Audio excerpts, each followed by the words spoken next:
할렐루야.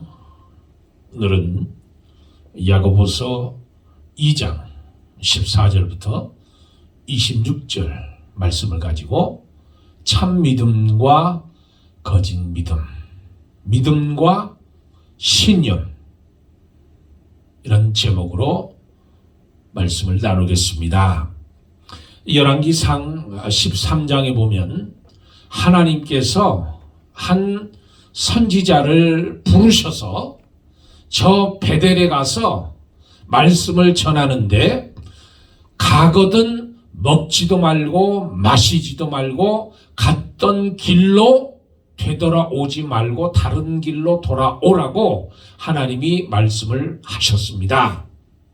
그래 이 하나님께 부름받고 하나님께 명령받은 이 선지자가 베델에 올라가서 하나님의 말씀을 선포하고 하나님의 말씀을 증거하고 내려오는 도중에 그 지역에 살고 있는 한 늙은 선지자가 그 이야기를 들었습니다. 그리고 직접 나귀를 타고 그 돌아가고 있는 남쪽 유다를 향해서 돌아가고 있는 그 선지자를 만나서 한 말이 17절에 나옵니다. 나도 그대와 같은 선지자라. 천사가 여호와의 말씀으로 내게 이르시기를 그를 내 집으로 데리고 들어가서 그에게 떡을 먹이고 물을 마시게 하라 하였느니라 하니 이는 그 사람을 속임이라. 이 말이 무슨 말이냐면 늙은 선지자가 그 젊은 선지자 하나님의 말씀을 선포하고 지금 다시 유다로 돌아가는 그 선지자에게 찾아가서 나도 너와 같은 하나님의 종이라는 거예요. 그러니까 천사가 나에게 이야기하기를 그를 집으로 데려다가 떡을 먹이고 물을 마시게 하고 대접하라고 했다는 거예요. 그런데 성경에 뭐라고요? 이는 그 사람을 속입니다. 이 젊은 선지자가 다시 그 말을 듣고 그의 집으로 들어가서 떡을 먹고 마시고 그 나라로 돌아가다가 길가에서 사자를 만나서 사자에게 찢겨 죽임을 당했다는 거예요. 내가 참 믿음 가운데 쓰지 못하면, 내가 거짓 영에게 속으면 내가 죽는 거예요. 여러분, 다른 사람이 다치는 게 아닙니다. 거짓 영에게 속고 거짓 영에게 당하게 되면 다른 사람이 다치는 게 아니라 내가 죽는 거야. 내 영혼이 죽는 거예요. 또 열왕기상 22장 말씀에 보면 이스라엘과 유다가 동맹을 맺어서 아람과 전쟁을 하게 됩니다. 그럴 때 그 남쪽 유다 왕 여호사밧이라고 하는 왕이 참 믿음으로 살려고 하고 정직하고 신실한 왕이잖아요. 하나님을 바르게 섬겨보려고 노력하는 왕이잖아요. 그런데 이 왕이 아합과 사돈지간을 맺고 그리고 전쟁에 동맹해서 아람과 전쟁하기 위해서 이스라엘 땅에 가서 묻는 거예요. 하나님의 종이 여기 없느냐? 이 나라에 하나님의 종이 있으면 이 전쟁에 관하여 물어보자는 거예요. 그때 그 나라에 하나님의 선지자라고 했던 사람들이 400명이 있었잖아요. 400명이 물어보니 한결같이 전쟁에 이긴다고 그러고 승리한다고 그러고 왕이여 전쟁에 나가소서 이길 겁니다. 한결같이. 그런데 이 여호사밧 왕이 또 묻는 거예요. 이 사람 외에는, 이 400명 외에는 하나님의 종이 없느냐? 그럴 때 한 사람 있긴 있다는 거예요. 그 사람을 불러달라. 그 사람이 미가야예요. 미가야에게 물어보니까 그가 정직하게 이야기하잖아요. 죽습니다. 전쟁에 패합니다. 나가면 죽습니다. 그랬더니 시드기야라고 하는 이 사람이, 선지자라는 사람이 24절에 선지자가 뺨을 때리며, 미가야의 뺨을 때리며 그 하나의 아들 시드기야가 가까이 와서 미가야의 뺨을 치며 이르되 여호와의 영이 나를 떠나 어디로 말미암아 내게 가서 내게 말씀하더냐. 미가야가 가로되 내가 골방에 들어가서 숨는 그날에 보리라. 하나님의 말씀, 하나님의 이루어주심, 그것이 내가 골방에 들어가 있을 때 내가 눈으로 보게 되리라. 그러니 왕이 이야기하잖아요. 이 미가야에게 감옥에 가둬놓고 고생의 떡을 먹이고 고생의 물을 마시게 하라. 이게 참 믿음을 가지고 있는 사람들이, 죽음을 두려워하지 않고 있는 그대로 하나님의 말씀을 전하는 거. 내 목숨을 살기 위해 내가 거짓 증거하는 건 아니라 하나님의 말씀을 왜곡해서 내 마음대로 해석해서 내가 이 위기를 모면하기 위해서 거짓말하는 것이 아니라 하나님의 말씀, 내가 죽을지라도 참된 말씀을 전하는 거예요. 진리의 말씀을 전하는 거예요. 내가 고생의 떡을 먹고 고생의 물을 마실지라도, 내가 감옥에 갇히는 한이 있더라도, 내가 죽는 한이 있더라도 하나님이 나에게 주신 그 말씀을 내가 전하는 거예요. 그게 하나님의 종들, 하나님의 선지자가 할 일이잖아요. 그런데 400명과 시드기야에게는 거짓 영이 붙었다는 거예요.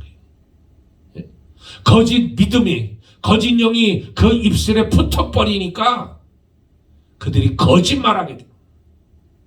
여러분, 어느 것이 참 믿음이고 어느 것이 거짓 믿음입니까?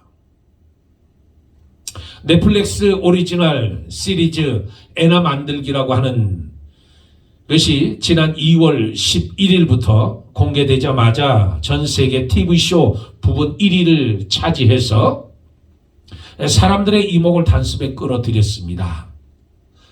이 드라마 애나 소로킨이라고 하는 20대 여자, 독일 출신의 이 상속녀 행세를 하면서 뉴욕 상류층 사회에 접근해서 금융사기를 벌인 실화를 바탕으로 해서 드라마를 만드는 거잖아요. 2017년도 절도 및 사기 혐의로 체포돼서 2021년 가석방으로 풀려난 이후 애나는 자신의 이야기를 넷플릭스에 32만 달러에 팔면서 또다시 화제 중심에 섰던 인물인데, 이 애나는 전형적인 리플리 증후군 환자라고 그러잖아요. 이 리플리 증후군이라고 하는 것은 거짓말을 상습적으로 반복하는데, 그 거짓말을 자기가 하면서 그 거짓말을 실제적으로 믿어버리는 게 리플리 증후군이라는 거예요. 여러분, 이 리플리는 죽은 친구인 척 하기 위해서 끊임없이 거짓말하는 거예요. 끊임없이 거짓말하면서 이 스스로도 그 거짓말을 믿어버리는 거예요. 그러니까 리플리 증후군이라고 하는 것은, 여러분, 사람이 거짓말을 낳게 되고 거짓말을 하게 되면 두려워하잖아요. 한쪽 마음에는 이것이 걸릴까봐, 이것이 발각이 될까봐 두려운 마음이 한쪽에는 있어요. 그런데 이 리플리 증후군이라고 하는 것은 내가 거짓말을 지어 만들어내면서 그 거짓말을 진짜로 믿어버리는 거예요. 자기가 거짓말을 만들어서 지어서 이야기하는데 그 거짓말을 진짜로 진실이라고 믿어버리는 거예요. 거짓말이 탄원할까봐 전전긍긍하는 일반 이 거짓말쟁이와 달리 그걸 믿어버리는 거예요. 마치 정치인들. 여러분, 정치인들은 입만 열면 거짓말이에요. 입만 열면. 그러니까 정치인이지. 예? 진실만을 말하고 정말 국민을 위해서 헌신하고 국민을 위해서 일한다고 하면 그 사람은 정치인이 아닙니다. 예? 정치인은 자기가 하는 거짓말에 자기가 속아 넘어가는 거예요. 그러니까 자기는 거짓말로 하는데 국민이 그 거짓말을 믿어주잖아요. 그러니까 그 거짓말을 믿어주는 것을 보고 자기가 깜짝 놀라요. 웃기는 얘기잖아요. 아이러니한 이야기잖아요. 그러니까 이게 지금 드라마로 나와가지고, 이 이야기가 드라마로 나와서 지금 전 세계의 이목을 끌고 있다는 거잖아요. 여러분, 참된 믿음은 참된 믿음은 하나님께 기초하고 있는 거예요. 그리고 하나님을 인정하는 것에 근거를 두는 거예요. 참 믿음은. 근데 거짓 믿음은, 신념이라고 하는 것은 자기의 이 자신에게 기초하고 자기 스스로가 믿음이 있다는 것을 근거에 둔다는 거예요. 자기 자신을 근거에 두는 거예요. 자기 자신을. 그러니까 여러분, 이 믿음과 신념 엄청난 차이가 있는, 여러분 신념을 믿음이라고 착각하면 안 되는 거예요. 자기 자신에게 근거를 두고 자기를 믿는 것, 그거는 신념입니다. 그런데 믿음이라고 하는 것이 뭐냐면 하나님께 기초를 두는 거예요. 하나님께 기초를 두고 하나님께 나아가는, 그러면 믿음이 무엇이냐, 착각하는 신념과 믿음이 무엇이 다르냐는 거예요. 그러면 참 믿음과 거짓 믿음이 무엇이 다르냐는 거예요. 첫째로 믿음과 신념은 엄청난 차이가 있다는 거예요. 믿음과 신념. 신념은 자기 느낌이나 자기 가능성과 계획과 자기 목적이 중심에 있다면, 신념은 자기에게 있는 거예요. 자기에게. 근데 믿음은 성령의 조명 가운데 신격체가 되시는 하나님을 알고 예수 그리스도의 성육신 하심, 예수 그리스도의 십자가에 죽어주심, 예수님의 부활, 그 기뻐하는 말씀을 전적으로 신뢰하면서 내가 출발하는 거예요. 근본적으로 다른 거예요. 믿음의 신념적 요소를 가지고 있는 것도 사실이지만 신념 자체가 믿음은 아니라는 거잖아요. 믿음은 하나님께로부터 오는 거예요. 믿음은 하나님이 주셔서 하나님께로부터 내려오는 거예요. 성령에 의해서 나에게 주어지는 게 믿음이에요. 근데 신념은 자기로부터 나오는 거예요. 자기 자신으로부터 나오는 거예요.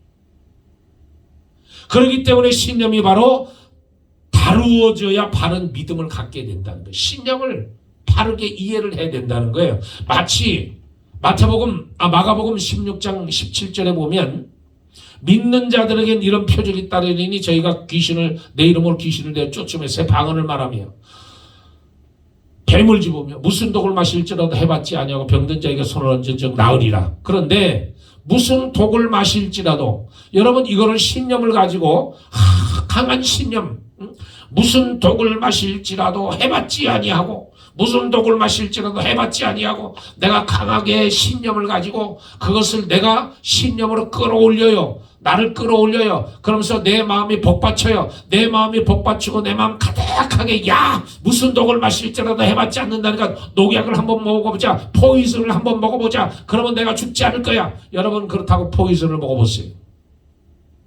덴번에 나이머는 타고 가는 거예요. 그 신념이. 여러분 베드로가 바다 위를 걸었습니다. 이게 믿음이에요. 근데 베드로는 그럼 어떻게 바다 위를 걸었느냐? 여러분 베드로가 바다 위를 걸을 때 만일 주님이시면 나로 하여금 바다 위를 걷게 하소서, 오라. 그러니까 베드로가 예수님이 오라고 하는 그 말씀을 듣고 걸어갔다는 거잖아요. 그럴 때 믿음의 기초를 두고 그걸 믿음이라고 하는 거예요. 믿음으로 베드로는 바다 위를 걸었어요. 그런데 그가 바람을 보고 파도를 치는 것을 보고 바닷물을 보고 물을 보고 바람을 느끼고 풍랑이는 것을 보고 환경을 볼 때 그는 바닷속으로 빠져들어갔다는 거예요. 환경을 볼 때 빠졌다는 거예요. 내가 지금 바다 위를 걷고 있는데 이 바람 부는 거, 파도 치는 거, 이것을 보니까, 환경을 보니까, 자기 신념을 바라보니까, 자기 신념 가운데 자기가 쓴 것을 보니까 빠진 거예요. 믿음은 하나님의 인도를 따라가는 겁니다. 하나님만 보고 걸어가는 거예요. 예수님이 오라, 예수님만 바라보고 가는 거예요. 그게 믿음이에요. 신념은 느낌을 따라가는 거예요. 전혀 다른 거예요. 자기 느낌을 따라. 느낌이 뭐예요? 베드로가 지금 걷는데 느낌이 뭐예요? 느낌이 와요. 뭐가 와요? 파도가 치는 게 와요. 바람이 불어서 세게 바람 슉 불면서 강한 바람이 불면서 물결을 일으키는 것을 자기가 보는 거예요. 보니까 느낌을 보니까 빠져들어가는 거죠. 실패하는 겁니다. 베드로의 믿음이 하나님의 말씀 오라고 하는 예수님을 환경적인 바람과 풍랑, 무서움을 느끼자마자 죽을지도 모른다는 생각이 들면서 빠져들어가는 겁니다. 그러니까 신념적인 믿음, 자기 중심적이고 자기 느낌과 환경에 절대적으로 영향을 받는다는 사실, 실패하기 쉽다는 거예요. 우리가 명심할 것인 신념은 신념이고 믿음은 믿음이라는 거예요. 다시 말하면 믿음은 신념의 요소를 가지고 있지만 신념의 이상 것이 믿음입니다. 신념 이상 것. 오늘 많은 경우에 믿어질 때까지 기도하고 강단에서 믿습니까? 믿어보려고 노력하는데 안 믿어지는 거예요. 그런데 강대상에서 믿습니까? 아멘. 믿습니까? 믿으려고 노력하니까 자기 신념을 믿는 거예요. 자기 신념을. 신념적인 믿음 가진 사람들은 자꾸만 하나님께서 환경을 변화시켜 주시고 그리고 상대방 변화시켜 주심을 받게 기도하는 거잖아요. 하나님 환경을 바꿔주시옵소서. 내가 바뀌든지 저 사람이 바뀌든지 바꿔주시옵소서. 신념적인 믿음을 가진 사람은 신격 체이신 하나님을 신뢰하는 것보다 일의 성취, 일이 이루어지는 것, 환경의 문제, 해결되는 것을 감상적으로 의지적으로 믿는 것을 믿음이라고 착각하는 거예요. 당연히 신념적인 믿음은 자신의 상태에 크게 영향을 받는 거예요. 자신의 상태에서. 반면에 성경적인 믿음은 자신의 상태보다 하나님께 강한 영향을 받는 거예요. 나는 나와 세상은 간 것 없고 오직 구속한 주만 보이는 거예요. 환경에 변화가 없어요. 저 사람이 변화받든지 내가 변화받든지 상관이 하나님의 말씀에 기초를 두는 거예요. 하나님이 가라시면 가는 거고 서라하면 서는 거고 누우라면 누우라는 거고 먹으라면 먹는 거고 먹지 말라면 먹지 말라는 거고 오직 초점이 어디에 두냐면 하나님께. 성경적인 믿음은 그 동기가 하나님을 알고 사랑함으로 주어진 것이라고 한다면 신념적 믿음은 동기가 자신의 필요에 의해서 생기는 거예요. 성경적인 믿음을 가진 사람은 하나님의 사람이 되고자 하나님의 인도를 따르고자 하나님의 영광을 위한 목적으로 사는 거예요. 하나님이 아닌 자신으로부터 출발한 이 신념적인 믿음을 가진 사람들은 필연 또는 신념적 믿음의 한계에 부딪히고 심지어 그 신념적 믿음조차 포기하거나 아니면 형식적인 신앙생활을 하며 하나님과 자기 나름의 적당한 거리를 두고 종교적 생활을 하는 거예요. 그러니까 예수님을 따르는 무리가 되는 거예요. 무리가 제자가 아니라 무리가 되는 거예요. 신앙인이 아니라 종교인이 되는 거예요. 성경적 믿음은 하나님이 주권적 섭리 가운데 성령의 조명하심으로 말미암아 어떤 한계에 부딪혀도 하나님을 신뢰하는 거예요. 하나님을 불 가운데로 지날지라도 하나님을 신뢰하는 거예요. 물 가운데 지날지라도 하나님을 신뢰하는 거예요. 하나님을 신뢰하고 환경을 바라보지 않고 믿음으로 나가니까 불이 너를 사르지 못할 것이고 물이 너를 침몰치 못할 것. 그게 하나님의 약속이잖아요. 그러니까 성경적 바탕을 둔 믿음, 참 믿음을 가진 사람은 하나님만 바라보는 거예요. 하나님만 바라보는 거잖아요. 오늘날 무조건 믿어라, 덮어놓고 믿어라. 이 가르침에 노출된 교인들은 참 믿음을 갖기 쉽지 않습니다. 그래서 억지로라도 믿으려고.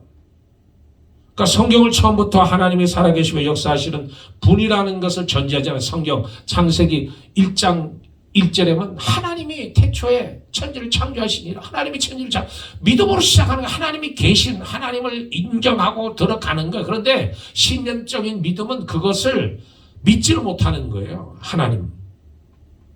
논쟁. 그러니까 우리가 하나님이 계시냐 안 계시냐, 하나님은 살아계시냐 안 계시냐, 그건 우리가 그 자체 논한다는 자체가 무의미하다는 거잖아요. 내가 인정하지 않든 하나님은 살아계셔요. 내가 인정하지 않는다고 해서 하나님이 안 계시는 게 아니잖아요. 내가 하나님을 죽은 자라고 이야기한다고 해서 하나님은 죽으신 분이 아니에요. 내가 인정하든 인정하지 않든 하나님은 살아계시고, 하나님이 온 우주를 창조하시고 이 온 우주를 주관하시는 분이 하나님이시라는 거예요. 히브리서 기자의 권면처럼 믿음이 없이는 하나님을 기쁘시게 할 수 없다는 거예요. 히브리서 11장 6절에 믿음이 없이는 하나님을 기쁘게 하지 못한다는 거예요. 그러니까 하나님께 나아가는 자는 반드시 그가 계시는 것을 믿어야 할지니라. 하나님께 나아가는 자는. 그러니까 하나님을 분명 사실적이고 실제적인 알고 믿어야 한다는 거잖아요. 실제적으로. 성경적 믿음은 하나님이 살아계신 걸 당연한 것으로 받아들이지만, 신념적 믿음을 가진 사람, 거짓 믿음을 가진 사람은 하나님을 관념적으로 그리고 감상적 수준으로 막연한 대상으로 막연하게, 그냥 하나님 막연하게.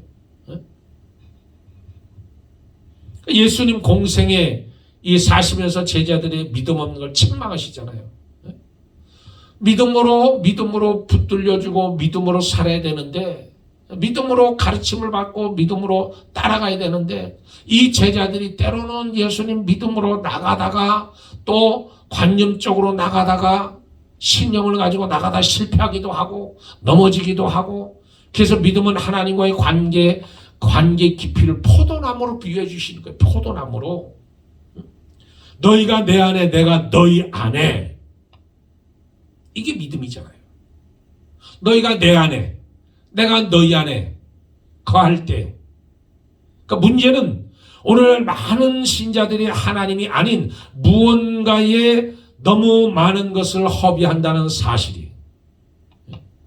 너무 많은 것을 하나님 믿음 위에 기초를 두지 아니하고, 어떤 사람도 하나님의 친밀하고도 사랑스러운 교제 없이 믿음에 바로 쓸 수 없잖아요. 그런데 성경적인 믿음은 하나님과의 친밀한 교제, 동행함을 초점을 맞추어 있다면, 신념적 믿음은 세상 일에 성취나 행복하는 데 초점을 맞춰주고 있다는 거예요. 달라요. 그러니까 참 믿음은 고난이 와도, 힘들어도, 어려움이 와도 참고 인내하고 그 하나님의 길을 가는 거예요. 그런데 신념적 믿음을 가진 사람들은, 너무나 많은 사람들은 평안을 원해. 평안이. 배부르기를 원해요. 등 따뜻하기를 원해요. 조금만 환난이 오고 조금은 고난이 오면 예수를 부인하고 행복을 추구하고 복을 충고하고 샤머니즘적인 그 복, 육신이 잘 되는 것만 바라보는 거죠. 이 한 아버지가 불에도 넘어지고 물에도 넘어지는 이 아이를 보고 고쳐달라고 예수님 제자들에게 나왔어요. 근데 예수님 제자들이 예수님께 찾아왔을 때 제자들은 고치지 못하고 예수님이 고쳐주셨습니다. 예수님께서 책망했을 때 믿음 없음을 용서하시고 믿음을 달라고 고백했듯이, 신념적이고 느낌적인 믿음을 가지고 믿어지지 않는데 믿으려고 인격적인 감정을 끌어올리기보다 모습과 인격적 기도를 통해서 믿음 없음을 인정하고 하나님께 믿음을 달라고 기도해야 돼. 자기 모습을 보는 거잖아요. 성경적인 믿음 확신을 동반해서 믿음을 확신적으로 갖는 거예요. 그러니까 하나님의 성취하신 그 믿음을 붙들고 나가는. 두 번째는 거짓 믿음을 분별하라는 거예요. 거짓 믿음을. 성경이 말하는 이 믿음을 바로 알지 못하면 믿음이 아닌 것에 붙들려서 위험에 빠지게 됩니다. 그러니까 문제는 믿음이 아닌 것을 붙잡는 순간 잘못된 신앙생활과 믿음의 헛수고를 할 뿐 아니라 믿음의 열매를 맺을 수가 없다는 거예요. 9가지 성령의 열매를 맺을 수가 없다는 거예요. 성경에 보면 거짓 믿음을 가지고 또 참 믿음을 가진 것으로 살아가는 사람들이 있어요. 이스라엘 백성들, 이 구약의 예언자들이 야훼 신앙 중심으로 하나님 편에서 말씀하시 선포할 때 거짓 신앙과 거짓 믿음을 가지고 있던 거짓 예언자들과 거짓 종교자들, 그리고 하나님과 우상을 겸해 섬긴 수많은 수의 이스라엘 백성들이 참 예언의 말씀, 하나님의 말씀, 살아있는 말씀을 귀담아 듣지 않는 거예요. 귀를 막아버리죠. 하나님의 말씀을 듣지 않는 거예요. 오히려 그들이 잘못된 믿음을 가지고 있다고 반박하잖아요. 잘못됐다고. 그래서 성경에 보면 역대하 24장에 보면 이 요아스라고 하는 그 어린 갓난아기를 여호야다의 그 제사장이, 대제사장이, 고모부가 그 어린 아이를 숨겨주잖아요. 성전 장장 6년간을 숨겨주다가 7년째 되던 해에 아달랴 여왕을 죽이고, 그리고 이 아이를 왕으로 세우는 거예요. 유다 왕으로. 이 유다 왕으로 세워진 다음에 그가 여호야다 대제사장이 살아있을 때는 청취를 그 자기의 스승, 자기의 멘토, 자기에게 은혜를 베풀어준 그 대제사장의 말을 듣고 하나님 말씀대로 나라를 다스려요. 그런데 이 여호야다의 이분이 130세에 죽게 되잖아요. 그때부터 딴 길로 나가. 그때부터 하나님의 선지자들, 하나님의 종들, 제사장의 말을 듣지 않고 이방신을 섬기고 아세라 목상을 섬기고 우상 숭배를 하는 거예요. 그러니까 하나님의 선지자들을 보내서 책망하잖아요. 책망하고 경고하잖아요. 듣지 않는 거예요. 안 들어. 그러니까 그 아들 스가랴에게 성령이 그에게 임하셔서 말씀을 주시잖아요. 말씀을 주니까 그 말씀을 전하는 거예요. 선포하는 거예요. 그러니까 그 말을 왕이 듣고 싶지 않다고 왕이 명령해서 무리들이 그 자기에게 은혜를 베풀어줬던, 자기를 왕으로 만들어줬던, 자기를 죽음에서 구출해줬던 그 아들 스가랴를 성전 뜰에서 돌로 쳐 죽이잖아요. 성전 뜰에서는 사람을 죽이면 안 되는 거예요. 악인도 죽이면 안 되는 거예요. 선인도 죽이면 안 되는 거예요. 거기는 하나님께 제사 드리는 장소지 사람 죽이는 장소가 아니에요. 그런데 성전 뜰에서 죽이잖아요. 그 핏값으로 은혜를 원수로 갚는 거잖아요. 그러니 요아스가 비참하게 죽음을 당합니다. 왜 비참하게 죽어요? 성경에 분명히 그렇게 기록합니다. 그 핏값으로. 여러분, 이게 이스라엘의 모습이에요. 이게 거짓된 자들의 모습입니다. 이것이 바로 예수님 당시에도 종교 지도자들과 바리새인들 역시 자신들은 누구보다 하나님을 잘 믿고 있다고, 율법 또한 완전하다고 믿고 있었으나 예수님은 그들이 하나님과 율법을 믿지 않았다고 말씀하는 거예요. 예수님의 책망이 들어가는 거예요. 바리새인들에게. 화 있을진저 바리새인이여, 화 있을진저 서기관과 바리새인이여. 하나님이 그들에게 징계를 내시고, 그러니 거짓 믿음을 분별할 줄 아는 지혜를 가져야 돼요. 지혜를. 그러면 거짓 믿음은 무엇입니까? 첫째로 종교적 열심 자체가 믿음은 아니라는 거예요. 아무리 종교적 열심을 가지고 예배와 기도와 봉사와 같은 의식을 온전히 행한다 할지라도 그 자체가 믿음을 드러내는 게 아니에요. 여러분, 이 믿음이라고 하는 것은 아무리 종교적 열심을 가져도 그게 믿음이 아니에요. 신념에서 할 수 있다는 거예요. 신념에서 할 수 있으니까 힘들다는 거예요. 신념에서 하니까, 신념이 어디서 나온다? 자기 자신에게서 나온다는 거잖아요. 그러니까 자기 자신이 자기를 드러내기 위해서 열심히 헌신하고 열심히 일하고 열심히 기도하고 충성하고. 그런데 사람이 안 알아주면 기쁨이 없는 거예요. 사람이 알아주고 사람이 높여주고 사람이 박수 쳐주고 사람이 격려하고 잘한다 잘한다 하면 정말 기쁨이 있고 충만하고 더 열심히 하는데, 사람이 안 알아주고 박수도 안 쳐주면 힘든 거예요. 삐지는 거예요. 그만두는 거예요. 그게 뭐냐면 그게 신념에서 시작했기 때문에 그래요. 신념에서. 믿음은 하나님과의 친밀함을 유지하고 열매를 맺을 때 참 믿음인지 거짓 믿음인지 여실히 드러나는. 바리새인들은 열심히 있었습니다. 그러나 그들 종교적 열심이 예수 그리스도를, 메시아를, 하나님의 아들을 십자가에 못 박혀 죽는 일을 저들이 저지르는 거예요. 문제는 열심히 곧 믿음이라는 의식 속에 자기 의를 기초해서 열심히 신앙생활을 하면 복을 받고 형통하게 된다는 공덕주의, 신앙, 그것을 가지고 있기 때문에 헛된 믿음을 가지고 있다는 거예요. 그들의 열심은 스스로에 의해서 나오는 것이 아니라 많은 사람들이 자기 스스로의 믿음에서 나왔다는. 그런데 하나님의 사람들은 달라요. 하나님의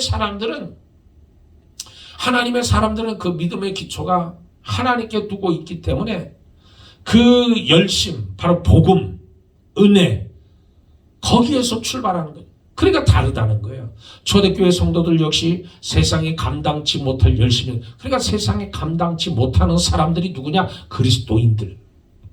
왜? 환경을 초월하는 거예요. 죽음도 초월하는 거예요.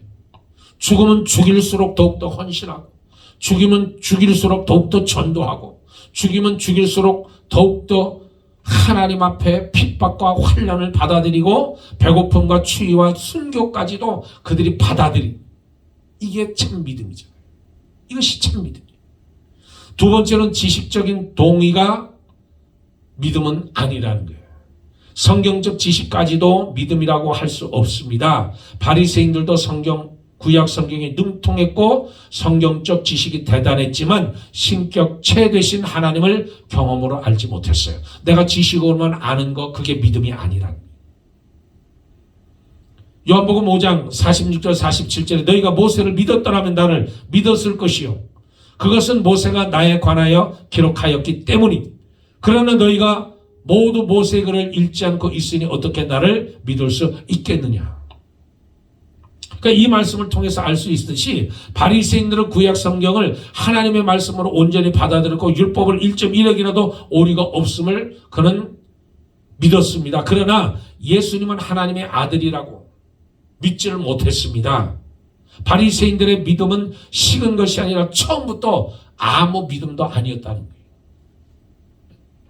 그들의 구역에는 능통했다고 했는데 예수 그리스도 구역에 능통했는데도 불구하고 신약에 예수님을 받아들이지 않았어요. 동방 박사들이 예수님이 왕이 태어났다고 왔을 때, 유대 왕이 태어났을 때 그 성경을 헤로데에 의해서 읽어봤잖아요. 어디서 나느냐?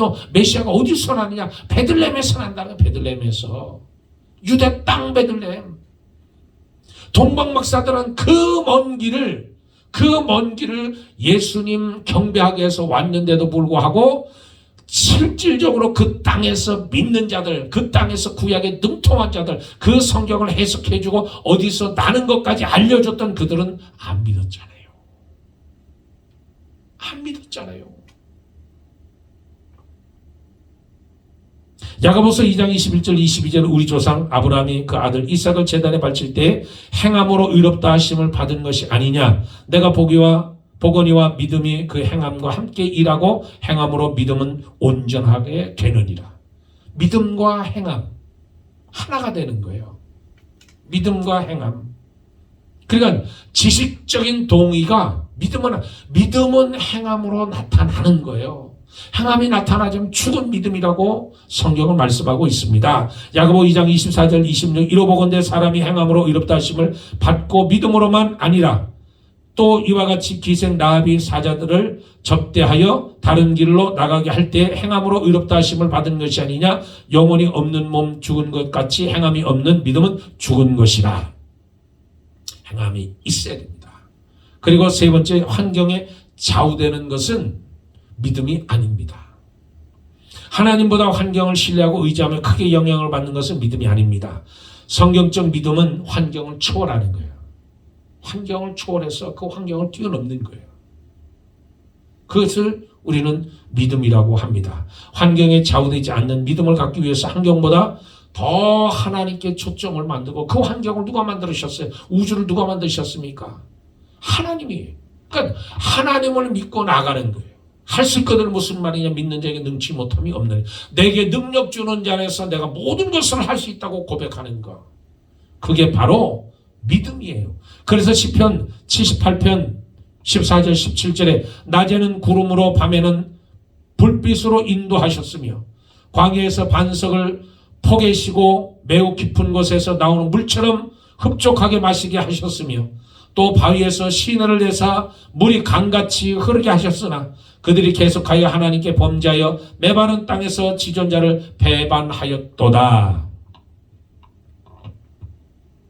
시편 106편 21절에서도 12절에서도 이스라엘 백성들 불신앙을 다루고 있는데, 재미있는 사실은 그들이 말씀을 믿고 찬송을 불렀음에도 극한 환경에 노출되면 즉시 하나님을 원망하고 불평했다는 사실을 우리가 이스라엘 역사를 통해서 알 수 있다는 거예요. 홍해를 가르시고 반석을 때려서 명에서 물을 내시고 하늘에서 만나와 메추기가 주어질 때는 하나님을 믿는 듯 하다가 환경이 조금만 어려워지면 불평하고 원망하고, 이를 극복하려면 저와 여러분은 경건의 훈련을 해야 된다는 거예요. 경건의 훈련은. 우리 똑같은 인간들이잖아요. 그러니까 우리는 저와 여러분이 참 믿음을 가지기 위해서, 환경을 초월하기 위해서 늘 경건한 믿음, 경건의 훈련을 하고 경건의 열매를 맺혀지는 거예요. 마지막으로 긍정적 사고는 믿음이 아닙니다. 믿음은 하나님이 앞서가심을 보고 그 길을 따르는 거예요. 그렇기 때문에 앞서가시는 하나님을 아는 것이 매우 중요합니다. 히브리서 11장에 등장하는 믿음의 선배들을 보면 먼저 자기 계획을 세워놓고 열심히 기도하며 할 수 있다고 확신을 가지고 순종하는 것이 아니라 하나님의 행하심이 그들에게 약속으로 보이자 그 약속을 믿고 따라가는 거예요. 아브라함이 75세 때 약속을 받았어요. 하늘의 별같이 땅의 모래알처럼, 바닷가의 모래알처럼 내가 너에게 지시할 땅으로 가라. 내가 너로 큰 민족을 이루겠다. 75세에 부름받고 100세의 아들을 낳았잖아요. 100세의 아들을. 그게 바로 하나님의 약속을 믿는 거예요. 노아는 하나님의 말씀을 믿고 100년 동안 노아 방주를 짓잖아요. 바로 그거예요. 요셉은 하나님이 주신 그 꿈을 믿고 그 13년 동안 그 어려움을 당하고 노예 생활을 하고 종이 되고 그리고 감옥에 갇히고 13년 동안 고난을 당하다가 하나님께 부름을 받아서 약속하신 그대로 된 거잖아요. 다윗도 기름 부음 받고 나서 10년 동안을 도망다닙니다. 망명도 하고 미친 척도 하고 침을 질질 흘리기도 하고, 그러면서도 하나님이 약속해 주신 왕으로 세워주신 그것을 믿고 그 고난을 다 역경을, 환경을 초월하고 긍정적 믿음이 아니라 하나님의 말씀에 근거해서 하나님을 보고 나갈 때 그가 세움을 받는 거예요. 많은 선지자, 많은 왕들, 많은 믿음의 선배들이 그렇게 살았다는 거예요. 어떤 믿음을 가지고 계십니까? 오늘 저와 여러분, 로마서 1장 17절에 복음에는 하나님의 의가 나타나서 믿음에 이르게 하나니 기록된 바 오직 의는 믿음으로 말미암아 사리라. 믿음으로 사는 믿음, 오직 믿음, 오직 은혜, 오직 성경, 이게 개혁자들의 구호잖아요. 저와 여러분, 하나님의 말씀, 오직 의는 믿음으로 말미암아 살리라. 오직 믿음, 오직 믿음. 믿음으로 거짓 믿음에 서는 것이 아니라 내가 참된 바른 믿음에서 바로 서서 하나님을 기쁘게 하고 하나님을 영화스럽게 하는, 그리고 저 여러분이 이 믿음을 가지고 저 열방에 나가서 승리하는 삶을 살기를 주 이름으로 축복합니다. 축복합니다. 할렐루야. 우리 찬양 다 같이 찬양 생명나무 찬양하겠습니다. 자, 기도하겠습니다. 좋으신 아버지, 예수님은 우리에게 생명을 주시는 놀라운 은혜를 우리에게 주셨습니다. 생명나무, 영생을 우리에게 주신, 그래서 참 믿음 가운데 서는 거짓 믿음이 아니라 참 믿음 가운데 저희들 바로 서게 하시고 오직 하나님을 바라보고 성경 주시는 말씀에 기초를 세우게 하시고 믿음으로 걸어가는 저희 모두가 될 수 있도록 도와주시옵소서. 감사하며 우리 주 예수 그리스도 이름 받들어 기도드리옵나이다. 아멘. 할렐루야. 한 주간 믿음으로 살아가길 축복합니다.